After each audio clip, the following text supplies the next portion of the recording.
There are people who claim to remember events that happened in a former lifetime. It is a strange phenomenon called reincarnation.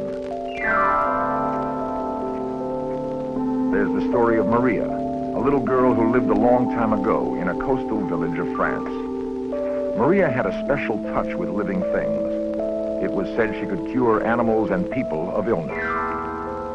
The villagers called her a witch and hunted her down in the night.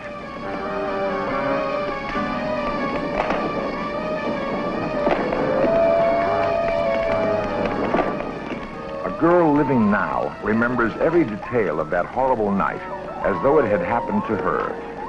Perhaps it did. Ruth McGuire is convinced she has lived before. She remembers a specific place where this other life began. The smallest details are clear in her mind, though she has never been there. Ruth McGuire remembers more than where her past life began. She remembers how it ended.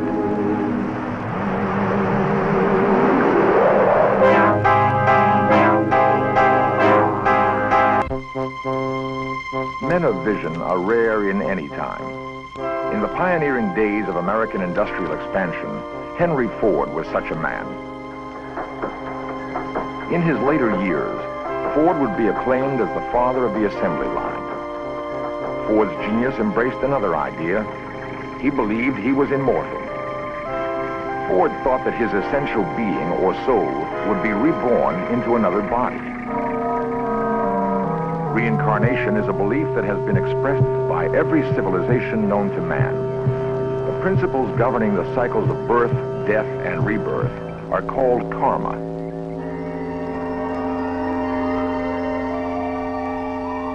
Karma means that a soul progresses from body to body, life to life, until it achieves perfect harmony with the universe. Thus, one who suffers in this life is assured of at least the possibility of a better break in the next. All right, now lie down and make yourself as comfortable as you can.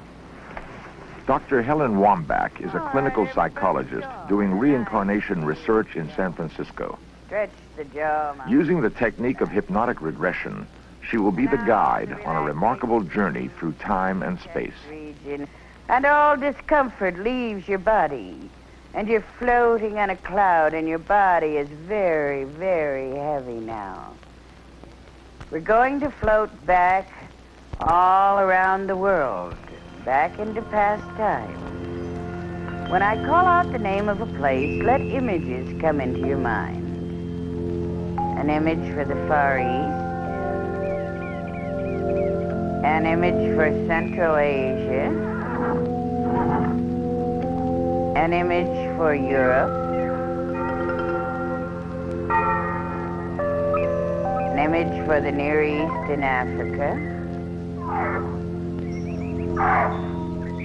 or an image for North, Central, or South America.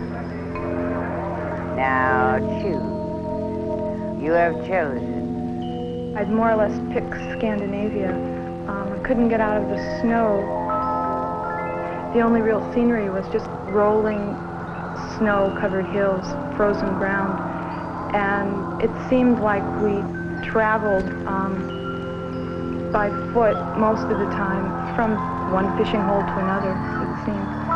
And my death was an accident in, one of the journeys, and that was like, it seemed to have something to do with a sled, and it sort of got thrown over, and I was just left laying in a snowbank.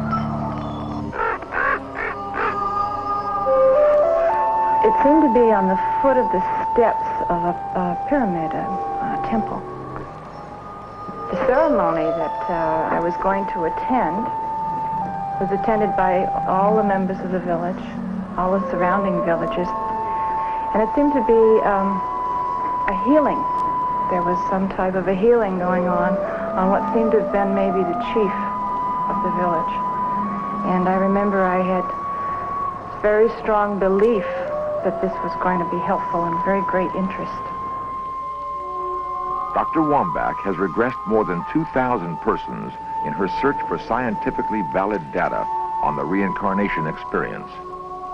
Well, actually, I've been searching for 5 years now for evidence that we may have lived before. What I found is what many researchers have found, that there's a tantalizing mix of fantasy and checkable reality in past life recall. My belief was that if we have lived past lives, all of us have lived past lives. And therefore, I ought to be able to explore this phenomenon in the same normative way that a psychologist would go about exploring any other kinds of phenomenon. So I evolved a technique of taking people to past lives that I found to be both safe and reliable, and where I could get repeatable evidence. Elbows down. Simply put, Dr. Wambach's technique is to plant a post-hypnotic suggestion in the subject's minds, which enables them to fill out an elaborate questionnaire after the session is over. The questionnaires are important because Dr. Wambach finds that during regression, patients are reluctant to have their journey to a past life disturbed by conversation with the hypnotist. However, Dr. Wambach will occasionally use the standard question and answer technique to explore an unusual case.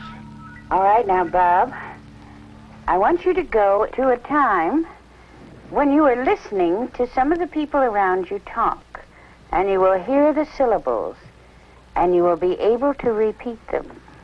Nainu rakakani kum ta Nainu rakakani kum top. All right, that's fine, Bob. Can you tell me what these words mean? What is being talked about?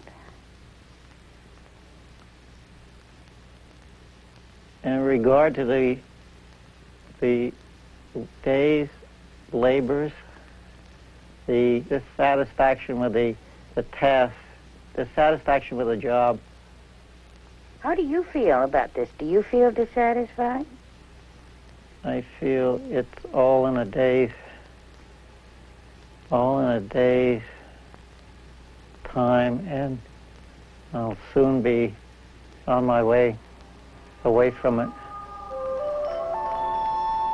Now, Bob, I want you to move in that lifetime to a time when you are seeing something written.